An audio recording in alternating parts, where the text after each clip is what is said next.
పురాణానాం ఆలయం కరుణాలయం నమామి భగవత్పాదశంకరం లోకశంకరం.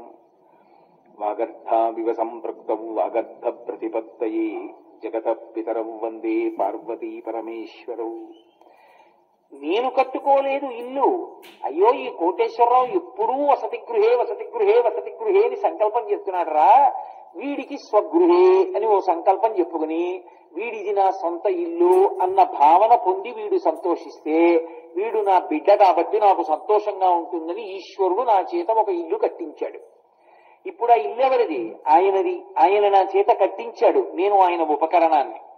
ఈ ఇల్లు కట్టించిన వాడు ఎక్కడున్నాడు? అదిగో అక్కడున్నాడు. వాడు ఉండి ఈ ఇల్లు కట్టించాడు. నేనెక్కడి నుంచి వచ్చాను? తాతే కాంతా తస్తే పుత్ర సంసారోయవతీవ విచిత్ర కస్యత్వం కక్కుటయాయాత తత్వం చింతియ తదియభ్రాత అంటారు శంకర భగవత్పాదులు. నేనెవరు? ఎక్కడి నుంచి వచ్చాను? మహా అయితే ఎంతవరకు చెప్పగలను? నేను మా అమ్మ కడుపులోంచి వచ్చాను. మా అమ్మ కడుపులో పిండం ఎప్పుడు ఏర్పడింది? ఏదో ఫలానా సంవత్సరంలో ఏర్పడింది. పరమ భయంకరంగా ఉంటుంది ఆ పిండం ఏర్పడినప్పుడు. చనిపోయిన తర్వాత అస్థిపంజరం ఎలా ఉంటుందో అమ్మ కడుపులో ఏర్పడుతున్న పిండం కూడా అలాగే ఉంటుంది. ఆ పిండంలోకి నేను ప్రవేశించాను. అంటే ఎక్కడి నుంచి వచ్చి అందులోకి వచ్చాను? అందులోకి వచ్చిన వాడిని కటిక చీకట్లో కొట్టుకుని నేను విడిచిపెట్టిన మలమూత్రమలం నుండి ఉద్భవించినటువంటి సూక్ష్మమైనటువంటి క్రిములే నన్ను కొరికేస్తుంటే బాధపడుతున్న వాణ్ణి నేను మళ్లీ బయటికి వచ్చేటట్టుగా ప్రసూతి వాయువు తోసేస్తే బయటికి వచ్చి పడి క్షేమంగా ఉండేటట్టు చూసిన వాడెవరు? వాడు అదిగో ఆ పక్కనే ఉన్నాడు దేవాలయంలో. వాడు మా ముత్తాత గారికి తాతగారిని, తాతగారికి తండ్రి గారిని, తండ్రి గారికి నన్ను, నాకు కొడుకుని, కొడుకు కడుపున ఇంకొక కొడుకుని, ఇలా తామర తంపరగా మా వంశాన్నంతటి పెంచి పెద్ద చేస్తున్నాడు. వాడి సేవ చేసి వచ్చి ఈ ఇంట సేవ చేస్తాను. వాడు ఉండబట్టి కదూ ఇదంతా నడుస్తోంది. ముందు వాడి సేవ చెయ్యొద్దు. ఇది మన గుడి. మన గుడి అన్న మాటకు అర్థం ఏమిటంటే, ఇవాళ నేను కాదు, నేను ఉన్నాను అంటే నాకన్నా ముందు నా తల్లిదండ్రులు ఉన్నారు. నా తల్లిదండ్రులు ఉన్నారు అంటే నా తాతగారు ఉన్నారు, తాతగారు ఉన్నారు.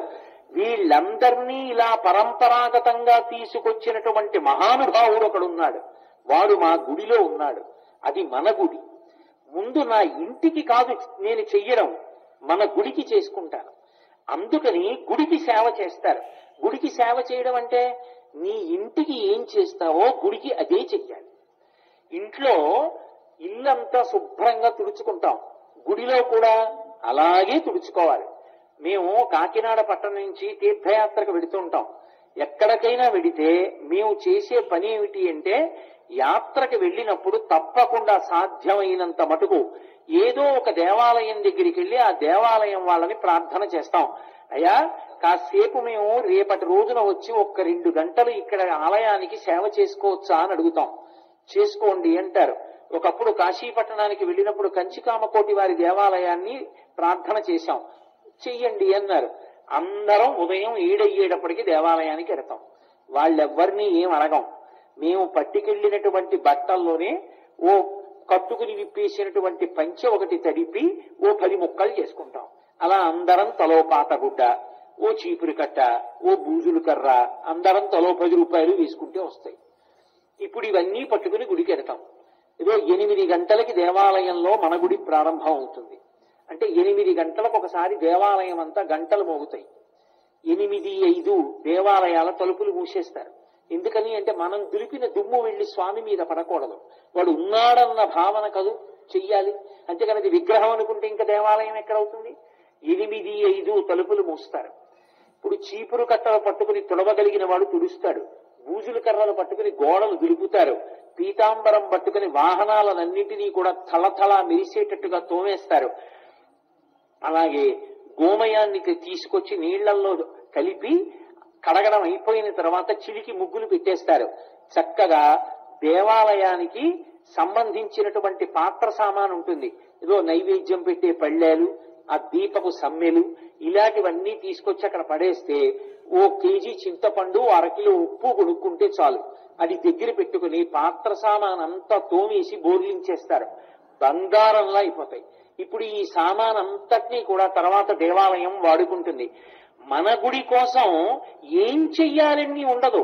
మన ఇంటికైతే ఏం చేస్తున్నావు? అసలు మన అన్న భావన ఉంటే శుభ్రంగా ఉంచుకోవాలి అన్న తాపత్రయం ఉంది.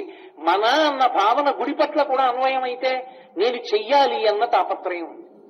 ఈశ్వరుడు ఈ శరీరాన్ని ఇచ్చాడు.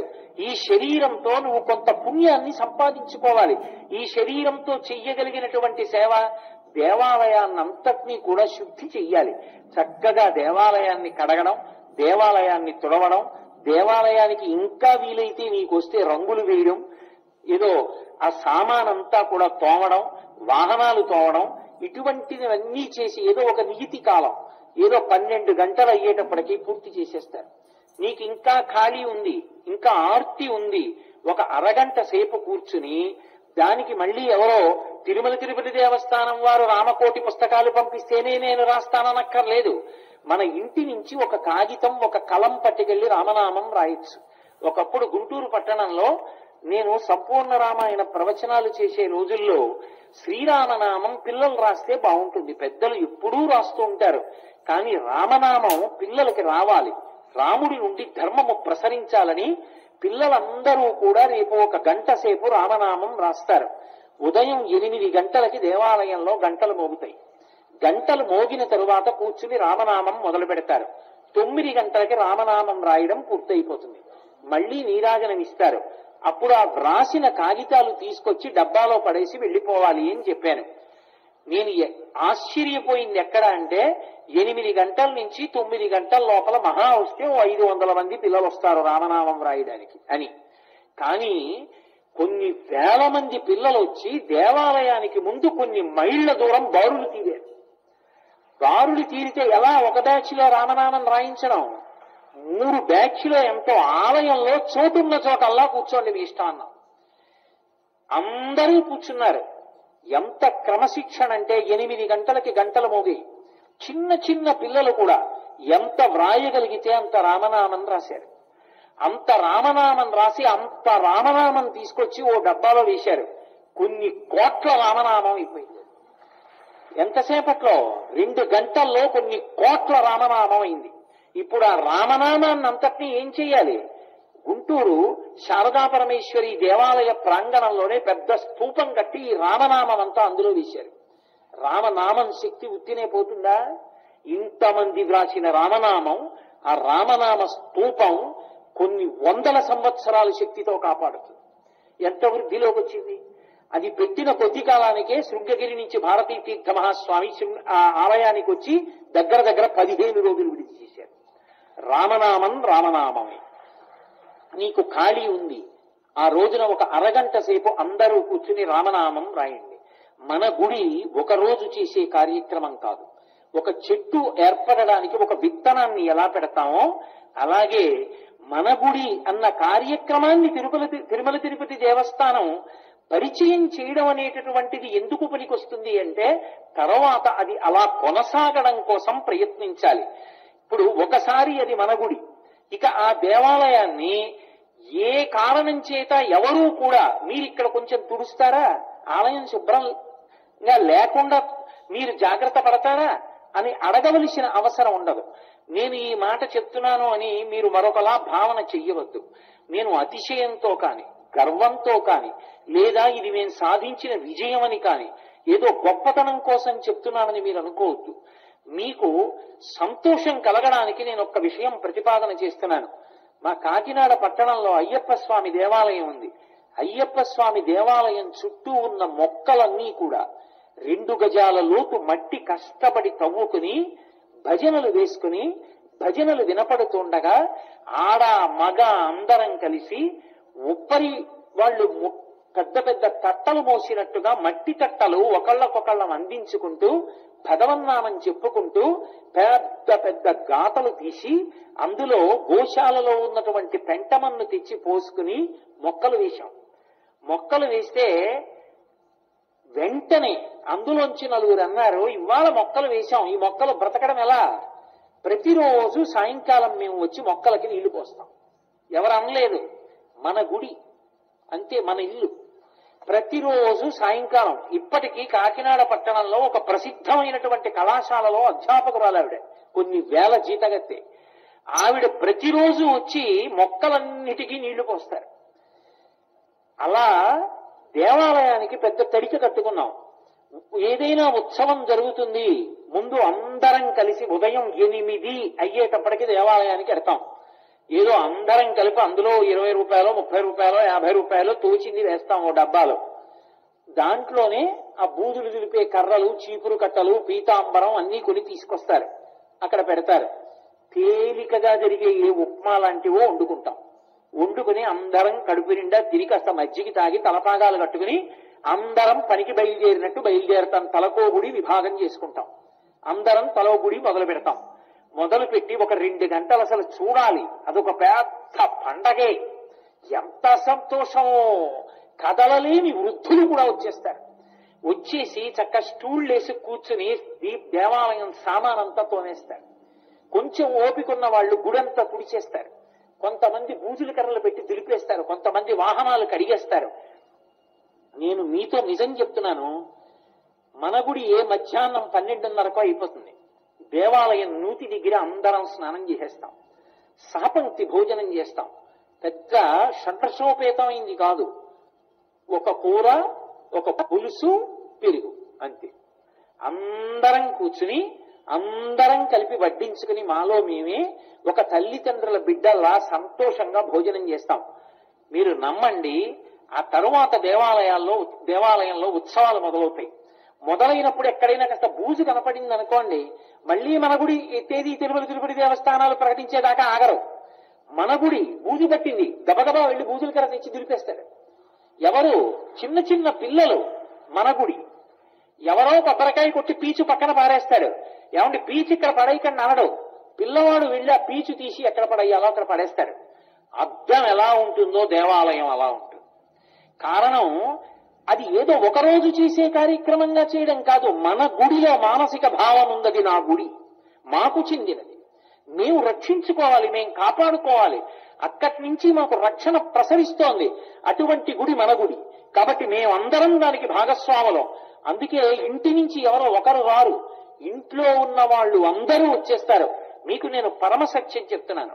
ఒకానొకప్పుడు వెంకటేశ్వర భక్తి ఛానల్ వాళ్ళు కూడా వచ్చి చూశారు ఆ రోజు జరిగిన ఉత్సవాన్ని. ముందు రోజు నేను అక్కడ జరగబోయే ఉత్సవం గురించి చెప్తే, మన గుడి కార్యక్రమం గురించి, మరునాడు ఉదయం మా గోపాలకృష్ణ గారు తెల్లబోయారు. 500 మంది వస్తారు. 500 మంది అంటే గంటలో నాకేయచ్చు దేవాలయం అంతా. అదేం పెద్ద కొండలు ఉన్న దేవాలయం కాదు. అలాంటిది ఆంధ్రప్రదేశ్ నలుచెరగుల నుంచి వచ్చేసారు. ఎక్కడ కడప నుంచి, అనంతపూర్ నుంచి కూడా వచ్చారు, కాకినాడ. మేము తెల్లబోయే, ఎవరు మీరందరూ ఎందుకు వచ్చారని అడిగాం. మేము కడప, మేము అనంతపూర్, మేము మహబూబ్ నగర్, మేము ఆదిలాబాద్. అంటే ఏమిటో ఇక్కడ చెప్పింది విని మాకు ఇక్కడ ఇలా చేసుకోవాలనిపించింది. ఇక్కడ ఒకసారి చూసి మేము మా గుడికి చేసుకుంటా అన్నారు. నేను ఏదో పొగుడుకోవడానికి చెప్తున్నానని దయచేసి మీరు అనుకోవద్దు. నా భావన అది కానే కాదు. ఇవాళ మా కాకినాడ చుట్టుపక్కల ఉన్నటువంటి అనేక పల్లె పట్లలో కూడా దేవాలయాల్ని ఎవ్వరూ కార్మికులు శుభ్రం చేయరు. ఏ గుడికి సంబంధించిన భాగవతులు వాళ్ళే. ఒక ఆదివారం నియమం పెట్టుకుంటారు, వెళ్లి దేవాలయాన్ని తుడిచేసుకుంటారు, కడిగేసుకుంటారు. అది మన గుడి. మన అన్నది ఆ ఆలయంతో ఒక అనుబంధం. అది ఒక నీతి కాలంలో చాలా అందంగా జరగవలసిన కార్యక్రమం. పొద్దున్న మొదలుపెట్టి రాత్రి వరకు చేయకూడదు. చేసేటప్పుడు ఎవరో ఒకరు పెద్దరికం వహించాలి, జాగ్రత్త తీసుకోవాలి. ఆలయ శిఖరాలు ఎక్కడం, పైన ఉన్న కలశలు ముట్టుకుని తోముతానండం, ఒక్కొక్కసారి జారిపడి ప్రమాదాలు సంభవిస్తాయి. శక్తిని బట్టి కార్యక్రమాన్ని చెయ్యాలి. అంతేగాని ఒకలా ఏదో చేసేద్దామని చెప్పి తాపత్రయపడకూడదు. అసలు అన్నిటికన్నా ప్రధానం ఏమిటంటే ఇది మన గుడి. నేను అతిశయోక్తిగా మాట్లాడుతున్నాను అని మీరు అనుకోకపోతే మీకు ఒక విషయం చెప్తే మీరు చాలా సంతోషిస్తారు. ఎక్కడో లేరు, సభలో ఇక్కడే ఉన్నాడు నా ఎదురుగుండా మోహన్ రావు గారని. ఆయన ఎక్కడికైనా దేవాలయానికి వెడితే ఆఖరికి కాకినాడలోనే ఇవాళ బిక్కవోలు వెళ్ళి సుబ్రహ్మణ్య దర్శనం చేసుకొద్దాం మోహన్ రావు నాతో వస్తారా అన్నాను అనుకోండి, ఆయన ఒక పాత కొట్టోటి లాల్చీ జేబులో పెట్టుకుని వస్తారు. ఆఖరికి కుంభకోణం వెళ్ళి నేను తెల్లబోయా, నేను మర్చిపోయాను కానీ నేను మర్చిపోలేదని. కుంభకోణం వెళ్ళాం, ఆయన పాత గుట్ట జేబులో పెట్టుకొచ్చారు. వచ్చి దర్శనం అయిపోయింది, గురువుగారు ఒక్కసారి కాసేపు దేవాలయం శుభ్రం చేసి వస్తానని పాత గుట్ట పెట్టి దేవాలయం గోడలు కాసేపు తుడిచేశారు. ఈశ్వరుడిచ్చిన ఈ శరీరం ఈశ్వర సేవకి ఉపయోగపడాలి. అది తృప్తి. అది ఆనందం. నా తండ్రిని సేవించాను, నా తల్లిని సేవించాను, ఇవాళ నా ఒంటికి చెమట పట్టింది. దానికి ఎవరో ఏవో సంబారాలు తెచ్చి ఇవ్వక్కర్లేదు. చీపురు ఇంట్లో లేకుండా ఉంటుందా? బూజుల కర్ర ఇంట్లో లేకుండా ఉంటుందా? పోనీ ఈ రెండూ లేవు. ఓ పాతగుడ్డ లేకుండా ఉండదుగా. దేవాలయం దగ్గర కర్ర పుల్లకి పాతగుడ్డ కట్టి కాసేపు దులపచ్చు. మన గుడికి ఇలాగే చెయ్యాలని ప్రణాళిక ఏం ఉండదు. మన గుడి అన్న భావన మాత్రం అత్యంత ఆవశ్యకం. ఏదో ఒకటి, ఎవరు రావాలి దేవాలయానికి కాదు, ఆ దేవాలయం ఎక్కడుందో ఆ ప్రాంతంలో నువ్వు నివసిస్తున్నావు, ఆ ప్రాంతంలో ఉన్న దేవాలయానికి మనం సేవ చెయ్యాలి. ఈశ్వరుడికి కాయంతో సేవ చెయ్యడానికి అనర్హత అన్న మాట లేదు. ఎవరైనా ఏ పనైనా చెయ్యగలరు. మీరు పాండురంగ మహాత్మ్యం చదవండి, స్కాంద పురాణంలో బ్రహ్మోత్తర ఖండం చదవండి. ఒకానొకప్పుడు ఒక పిచుకని ఒక డేగ కరువుకొచ్చింది. ఆ పిచుకకి ఎటు పారిపోవాలో అర్థం కాక ఆనందనిలయం విమానంలోకి వెళ్ళింది. ఇదే తిరుమల క్షేత్రంలో ఆనందనిలయ విమానంలోకి వెళ్ళిపోయింది. డేగ లోపలికి రాలేకపోయింది, పెద్ద శరీరం కాబట్టి. కానీ భయపడిపోయింది పిచుక డేగ తరిగిందని. అది పెద్ద అరుపులు అరుస్తూ అదే పనిగా కాసేపు ఎగిరింది ఆ విమానానికి ఇవ్వాల ఆ దేవాలయంలో. అప్పుడు ఇంత పెద్ద వ్యవస్థ కాదు కదూ. ఎగిరినప్పుడు ఆ పిచుక యొక్క రెక్కల అల్లార్పుకి అక్కడ ఉన్న ధూళికణాలు కొన్ని తొడమబడ్డాయి. నీకు తెలిసి చేశావా తెలియక చేశావా కాదు, శరీరంతో సేవ చేశావా లేదా ప్రధానం ఈశ్వరుడికి. ఒక పిచుక తన చిన్న రెక్కలతో దేవాలయాన్ని తుడిచింది. వచ్చే జన్మలో రాజకుమారుడై పుట్టాడు. నేను అబద్ధం చెప్పాననుకుంటే స్కాంద పురాణంలో బ్రహ్మోత్తర ఖండం పరిశీలించండి, పాండురంగ మహాత్మ్యం పరిశీలించండి. ఈ శరీరంతో దేవాలయానికి సేవ చెయ్యడం అన్నది అంత గొప్ప విశేషం. అందుకే ఉత్సవాలకి ముందు రహదారి తుడుస్తారు. ఆ రహదారి కూడా ఎవరు తుడుస్తారు అంటే, మాకు కాకినాడ పట్టణంలో ఉత్సవం జరుగుతుంది అంటే నెల్లాళ్ల ముందే దానికోసం దరఖాస్తు పెట్టుకుంటారు. అయ్యా నేను తుడుస్తానండి అని. ఎవరు? కోట్లకి పడగలెత్తిన వాళ్ళు, పెద్ద పెద్ద పదవులలో ఉన్న వాళ్ళు, వాళ్ళు తుడిచేది, వాళ్ళు నీళ్లు చల్లేది, వాళ్ళు చేతిలో కలశలు పట్టుకునేది. చిన్న చిన్న పిల్లల దగ్గర నుంచి ఎంత సేవ చేస్తారో దేవాలయానికి. అది మన గుడి. ఈ గుడిని మేము కాపాడుకోవాలి. ఎంత పొంగిపోతారంటే ఇంటింటికి వెళ్లి శుభవార్తలా చెప్తారు. మేము వేసుకున్న అరటి చెట్లు అవి పెరిగి పెద్దవయ్యాయి. వచ్చే శారదా నవరాత్రులకి దేవాలయం ద్వారానికి రెండు పక్కల అరటి చెట్లు పైకొచ్చి చక్రకేళి గెలలు ఇలా దిగితే మనం ఆ చెట్ల మధ్యలోంచి గుళ్ళోకి వెళ్ళాలని కోరుకున్నాం. నిజంగా శారదా నవరాత్రులకి రెండు చక్రకేళి గెలలు దిగాయి. ఆ పళ్ళు కోసి అమ్మవారి నైవేద్యానికి తీసుకెడుతున్నప్పుడు అందరం ఒకళ్ళ దగ్గరికి ఒకళ్ళం వచ్చి మనం వేసుకున్న అరటి చెట్టు గెలేసింది. మన గుళ్ళో మన అరటి చెట్టు గెలేసింది. ఒకళ్ళకొకళ్ళు చెప్పుకుంటే ఎన్ని పనుల్లో ఉన్నా సరే గుడికి వెళ్ళి అబ్బా మనం వేసుకున్న అరటి చెట్టు గెలేసింది, మనం వేసిన మందార చెట్టు పువ్వు పూసింది, మనం వేసిన చెట్లు దండకి సరిపోతున్నాయి, మనం వేసిన తులసి బృందావనం ఇవాళ స్వామివారి సహస్రనామాలకి సరిపోతున్నాయి. ఒక్కడు చెట్టు మీద చెయ్యడు, పువ్వు కొయ్యడు. ఇచ్చట పువ్వులు కొయ్యరాదు అని బోర్డులుండవు. అది మన గుడి కాబట్టి ఎవరు ముట్టుకో. మా ఇంట్లో బీరువాలో పెట్టిన వస్తువులు దొంగతనము చెయ్యరాదు, ఈ గోడ వద్ద మూత్ర విసర్జన చెయ్యరాదు అని బోర్డు పెట్టానా? బోర్డు పెట్టను. ఎవరూ ఇంట్లో ఎత్తుకెళ్ళాడు. ఎవడింట్లో ఎవడెత్తుకెళ్తాడు? నా జేబులోది కొట్టేసి ఈ జేబులో పెట్టుకుంటానా? అది మన ఇల్లు, ఎవడికి వాడే రక్షిస్తాడు. అది మన గుడి. ఎవడూ అక్కడి నుంచి పువ్వులు తీసుకోడు, ఎవడూ పళ్ళు తీయడు. అవి దేవాలయానివి అంతే. అందరూ దేవాలయానికి రక్షకులే. ఎంత తాపత్రయపడతారంటే అలా కాపాడతారు. అది మన గుడి. అది ఇవాల్టి సిద్ధాంతం కాదు, కొత్తగా తిరుమల తిరుపతి దేవస్థానాలు తీసుకొచ్చినటువంటి సిద్ధాంతం అనుకుంటున్నారేమో, పొరపాటు. అది శాస్త్రాంతర్గతమైనటువంటి విశేషం. ఒకప్పుడు శైవ సంబంధంలో నాయనారులు అంటారు పరమశివుణ్ణి సేవించిన వారిని, విష్ణువు వలన అనుగ్రహం పొందిన వారిని ఆళ్వారులు అంటారు. ఆ నాయనారులు 63 మంది. అందులో అందరికన్నా జ్ఞానమునందు ప్రసిద్ధుడు జ్ఞాన సంబంధ నాయనారు. శారీరకంగా వృద్ధుడు అప్పర్. ఇద్దరూ కలిసి దక్షిణ దేశంలో ఒక శివాలయానికి వెళ్ళారు. ఆలయం అంతా శిథిలం అయిపోతుంది. చూశారు, ఈ ఆలయాన్ని పునర్నిర్మాణం చెయ్యాలి. వాళ్ళ దగ్గర ఏ డబ్బు ఉంది? వెళ్లి పరమేశ్వరుడికి చెప్పారు, స్వామి దేవాలయం ఇలా ఉండడం మాకు బాధగా ఉంది, ఈ దేవాలయాన్ని పునర్నిర్మాణం చేస్తాం, సాయంకాలం అయ్యేటప్పటికి పనిచేసిన కార్మికులకు జీతం ఇవ్వడానికి ఇద్దరం చూరులో చేయి పెడతాం. కావలసిన ద్రవ్యం లభించేటట్టుగా నువ్వు అనుగ్రహించాలి. ప్రతిరోజు దినసరి వేతం మీద కార్మికుల్ని పెట్టారు. దేవాలయంలో పని జరిగిపోతోంది. సాయంకాలం అయ్యేటప్పటికి జ్ఞాన సంబంధమైనారు అప్పరు ఇద్దరు పైన చూరులో చెయ్యి పెట్టేవారు. ఇద్దరికీ చెరుకొక బంగారు నాణ్యం దొరికేది. 2 బంగారు నాణేలు అంగడికి పంపేవారు డబ్బిమ్మని. అప్పటికి దొరికినటువంటి బంగారు నాణ్యంలో బంగారం ఎక్కువ ఉండేది. జ్ఞాన సంబంధమైనారికి దొరికినటువంటి బంగారు నాణ్యంలో బంగారం తక్కువ ఉండేది. జ్ఞాన సంబంధం 1 రోజు కాదు 2 రోజులు కాదు, అందరిలో తాను గొప్పవాడు. అటువంటి వాడు ప్రతిరోజు నాణ్యంలో బంగారం తక్కువ ఉండడమే. బాధ వేసి ఓ రోజు పరమశివుణ్ణి అడిగాడు, శివ, ఏ ఒక్క రోజు నాకు దొరికిన నాణ్యంలో బంగారం ఎక్కువ ఉండదు, అప్పటికి దొరికిన నాణ్యంలో బంగారం ఎక్కువ ఉంటుంది, ఏమి నేను చేసిన దోషం అని అడిగాడు. శివుడు మాట్లాడాడు.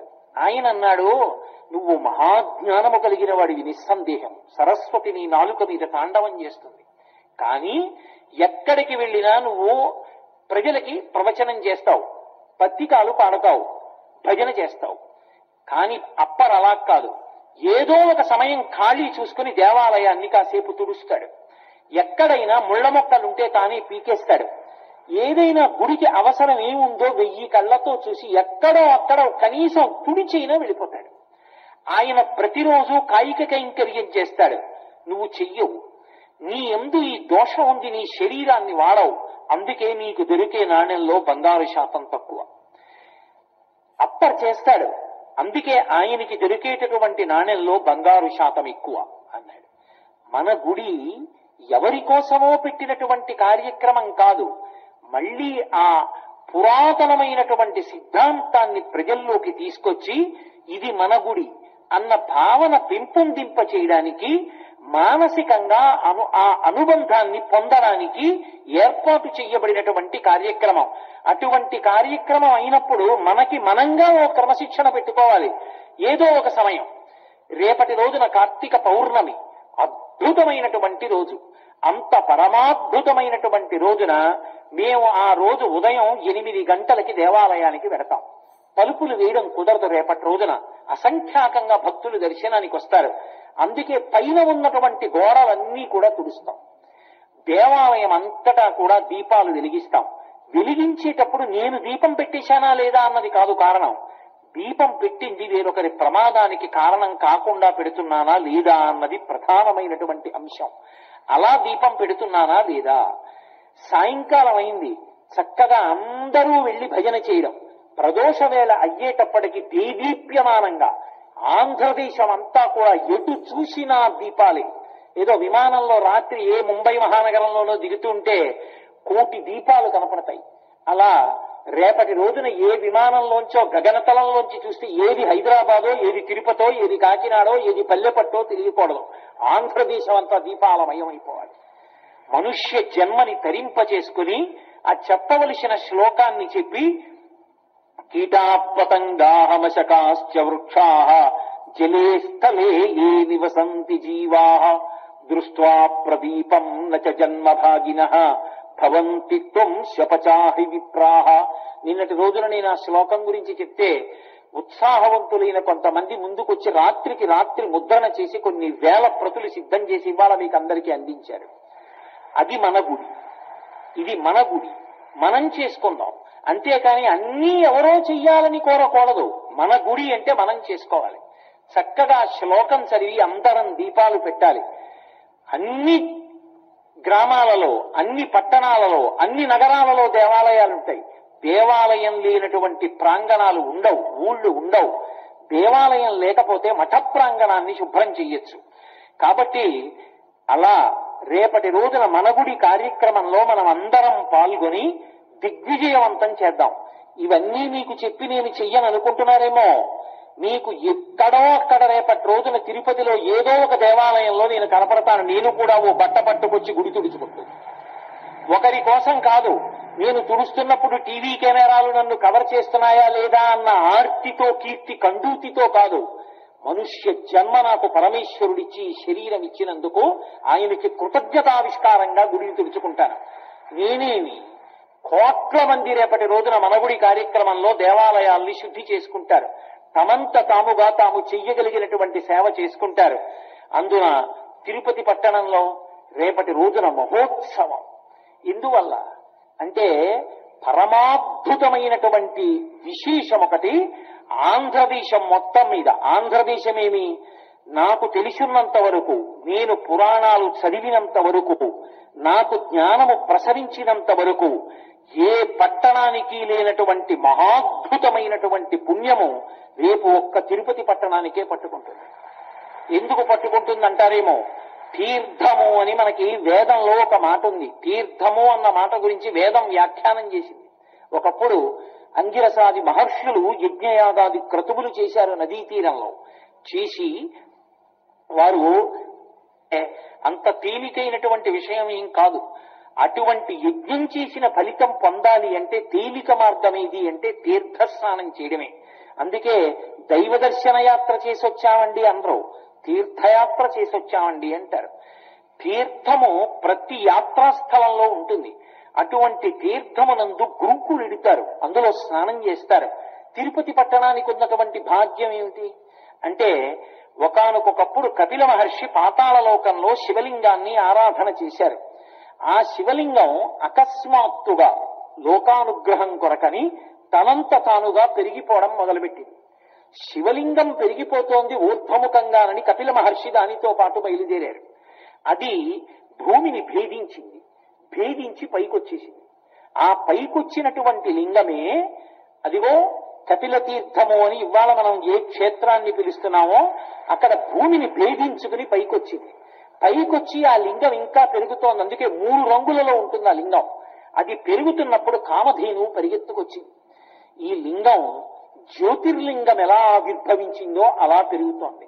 ఆపాతాళ నభస్థలంత భవన బ్రహ్మాండమా విస్ఫుర జ్యోతిస్ఫాటిక లింగమౌలి విలసత్పూర్ణేందువంతామృతై అస్తోకప్లుతమేకమీశమనిశం రుద్రాను వాకాం జపం ధ్యాయేత్ ఇప్సిత సిద్ధయే ధ్రువపదం విప్రోభిషించేచ్చివం బ్రహ్మాండ వ్యాప్త దేహాభసిత హిమరుచాభాసమాభుజంగై కంఠే కాళాః కపద్దాః కలిత శిఖికలశ్చండకోదండహస్తాః ప్రేక్షా రుద్రాక్షమాలా సులలిత వపుష సంభవా ముక్తివేదాః రుద్రాశ్రీ రుద్రసూక్త ప్రకటిత విభవాన ప్రయచ్చస్తు సౌఖ్యం అంటుంది యజుర్వేదం. అలా ఆ పాతాళ నభస్థలంత భువన బ్రహ్మాండమా విస్ఫురత్, పాతాళం కన్నా కింద నుంచి ఈ బ్రహ్మాండములు ఎంతవరకు ఉన్నాయో అంతకన్నా పై వరకు పెరిగిపోయినటువంటి శివలింగంలా ఆ పాతాళలోకం నుంచి బయలుదేరినటువంటి కపిల మహర్షి చేత ఆరాధింపబడినటువంటి శివలింగం భూమి యొక్క వివరాన్ని భేదించుకుని పైకి పెరిగి వెళ్లిపోతుంటే కామధేనువు పరిగెత్తుకొచ్చింది. వచ్చి తన గిట్ట శివలింగం మీద పెట్టి మా వర్ధస్య, ఇక పెరగవద్దు, ఇక్కడ ఆగు అంది. ఎందుకని? అది మనం చేసుకున్న భాగ్యం. ఇప్పుడు అక్కడ అభిషేకం చేయడానికి సాధ్యమైంది, తలం ఉంది కాబట్టి. ఆ తలం అక్కడతో ఆగింది కాబట్టి. అందుకే కపిలేశ్వర లింగం మీద ఇప్పటికీ కామధేనువు యొక్క గిట్ట కనపడుతుంది. ఒకానొకప్పుడు భగీరథుడు ప్రార్థన చేస్తే ఆకాశంలో ఉండేటటువంటి గంగ పరమశివుడి తల మీద పడి, ఆకాశంలో ప్రవహిస్తే మందాకిని, భూమి మీద ప్రవహిస్తే భాగీరథి, పాతాళంలో ప్రవహిస్తే భోగవతి, రంగతుంగ తరంగ సంగములతో రంజిల్లు ఘోషంబుతో బంగారంబగు పొంగుతో నురగటో పువ్వాట తుంపర్లతో భంగుల్ సల్పుతు జంగలించుతు నభోభాగము నుండి జారం గంగమ్మను దల్చితే శిరమునం రంజిల్లుతుం శంకరా అని గంగావతరణం జరిగింది. ఆ గంగ పాతాళలోకంలో ప్రవహిస్తే భోగవతి. ఎప్పుడైతే పరమశివుడు కపిలలింగం రూపంలో భూమిని భేదించుకుని పైకొచ్చేస్తున్నాడో పాతాళంలో ఉన్నటువంటి గంగ కూడా ప్రవాహం పైకొచ్చింది ఆయనతో పాటే. ఆ భోగవతియే కపిల తీర్థము అన్న పేరుతో అక్కడ ఏర్పడింది. రేపటి రోజున కార్తీక పౌర్ణమి నాడు ఒక పరమాద్భుతం జరుగుతుంది. మనుష్య జన్మ ఎత్తినటువంటి వాడు తప్పకుండా కోరుకుంటాడు తీర్థస్నానం చెయ్యాలి, ఒక్కసారైనా జీవితంలో తీర్థస్నానం చెయ్యాలి అని కోరుకుంటారు. ఆ తీర్థస్నానం కోసమే నది అంతటా అన్ని చోట్ల ఘాట్లున్నా తీర్థం ఎక్కడుందో అక్కడికి ఎడతారు. గంగానది ఎక్కడైనా గంగే, కానీ మణికర్ణికా ఘాట్లో ఎందుకు స్నానం చేస్తాం? మణికర్ణికా తీర్థం గంగానదిలో. తీర్థమునందు స్నానం చేస్తాం. ఒక్క తీర్థంలో ఎప్పుడైతే పరమశివుడు కపిలలింగం రూపంలో భూమిని భేదించుకుని పైకొచ్చేస్తున్నాడో పాతాళంలో ఉన్నటువంటి గంగ కూడా ప్రవాహం పైకొచ్చింది ఆయనతో పాటే. ఆ భోగవతియే కపిల తీర్థము అన్న పేరుతో అక్కడ ఏర్పడింది. రేపటి రోజున కార్తీక పౌర్ణమి నాడు ఒక పరమాద్భుతం జరుగుతుంది. మనుష్య జన్మ ఎత్తినటువంటి వాడు తప్పకుండా కోరుకుంటాడు తీర్థస్నానం చెయ్యాలి, ఒక్కసారైనా జీవితంలో తీర్థస్నానం చెయ్యాలి అని కోరుకుంటారు. ఆ తీర్థస్నానం కోసమే నది అంతటా అన్ని చోట్ల ఘాట్లున్నా తీర్థం ఎక్కడుందో అక్కడికి ఎడతారు. గంగానది ఎక్కడైనా గంగే, కానీ మణికర్ణికా ఘాట్లో ఎందుకు స్నానం చేస్తాం? మణికర్ణికా తీర్థం గంగానదిలో. ఇలా తీర్థమునందు స్నానం చేస్తాం. ఒక్క తీర్థంలో స్నానం చేస్తేనే అంత ఫలితం. అటువంటిది కార్తీక పౌర్ణమి నాడు ఒక విశేషం జరుగుతుంది అని చెప్పింది. నేను కాదు, సాక్షాత్తు పరమశివుడు చెప్పాడు. త్రైలోక్యే సర్వతీర్థాని కార్తికే మాసపర్వణి మధ్యాహ్నే కాపిలే తీర్థే సాన్నిధ్యం యాంతి పార్వతి తిష్టంతి ప్రాణిరక్షార్థం మధ్యాహ్నే దశనాడికాహ. ఓ పార్వతి, ఈ భూమండలం మీద ఒకే ఒక చోట ఒక అత్యద్భుతం జరుగుతుంది. అది ఎక్కడ జరుగుతుంది అంటే తిరుపతి పట్టణంలో కపిల తీర్థంలో కపిలేశ్వర స్వామి వారి ఆలయం దగ్గర మధ్యాహ్నం 12 గంటల సమయం నుంచి దశనాడికాహ 3 లోకములలో ఉండేటటువంటి తీర్థములన్నీ కూడా దాన్ని ఆవహిస్తాయి. ఆ రోజు ఎవరు స్నానం చేస్తాడో వాడు 3 లోకములలో ఉన్న తీర్థములన్నింటిలో స్నానం చేశాడని వాడి ఖాతాలో వేసేస్తాడు.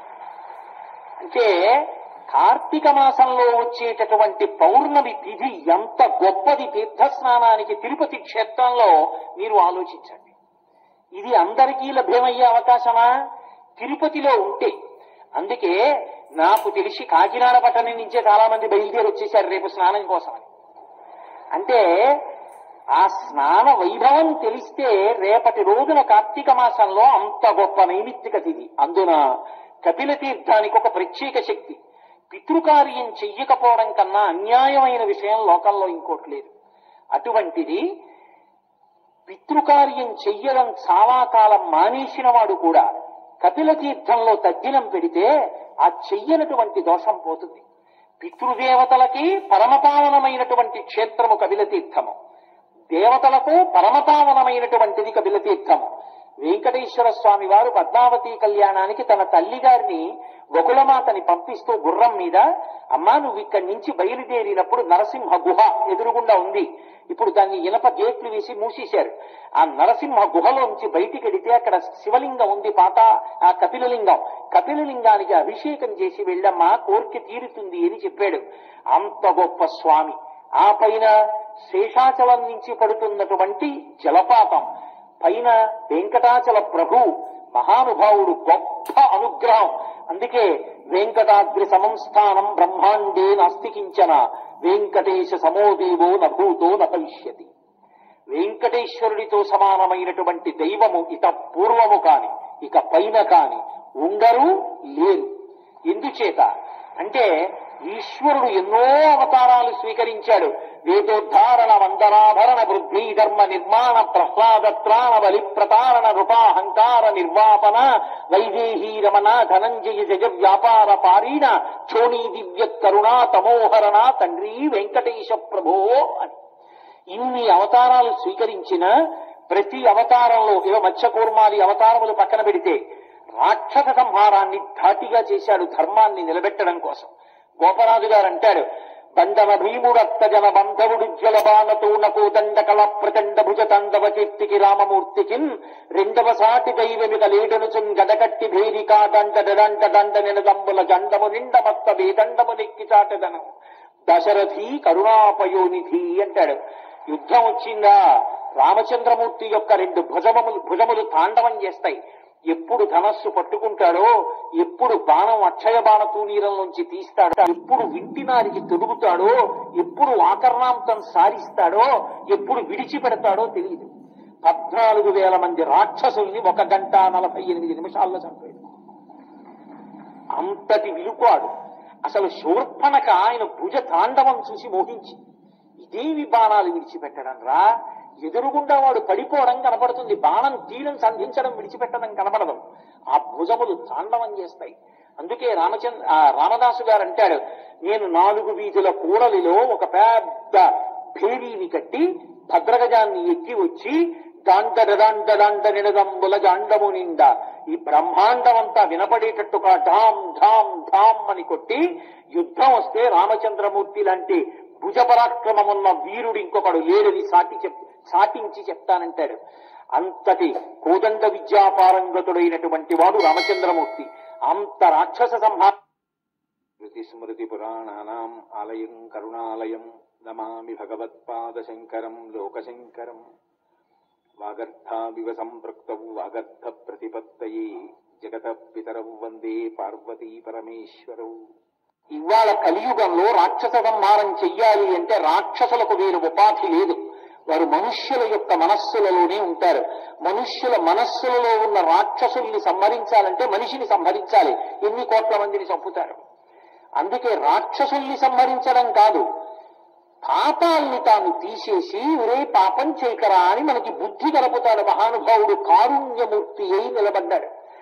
అందరం ఆనందనిలయంలోకి వెడితే అంటాం, ఇంకొక 2 నిమిషాలు ఉంచలేదండి తోసేశారండి అంటాం. ఒక మహానుభావుడు దేవాలయంలోకి వెళ్ళి బయటికి వచ్చి వలవలవలవలా ఏడ్చాడు. ఎందుకయా ఏడుస్తున్నావు, నిన్ను తోసేశారు అని ఏమైనా బాధగా ఉందా? అందుకు కాదండి నేను ఏడిచేది. ఒకనాడు ఆయన గోటి కాంతి కనపడలేదు, ఇవాళ ఆపాదమస్తకం కనపడుతున్నాడు. ఆయన ముందు నిలబడడానికి తగిన అర్హత ఒకటి నేను ముందు పొందాలి కదా. 1. 2, నేను లోపలికి వెళ్ళడానికి ఎంతసేపు నిలబడ్డాను? మహా అయితే 24 గంటలు. అది కూడా కూర్చుంటున్నాం, ఉప్మా పెడుతున్నారు, మజ్జిగ ఇస్తున్నారు, కాఫీ ఇస్తున్నారు, పాలు ఇస్తున్నారు, టీ ఇస్తున్నారు. ఆఖరికి మలమూత్రం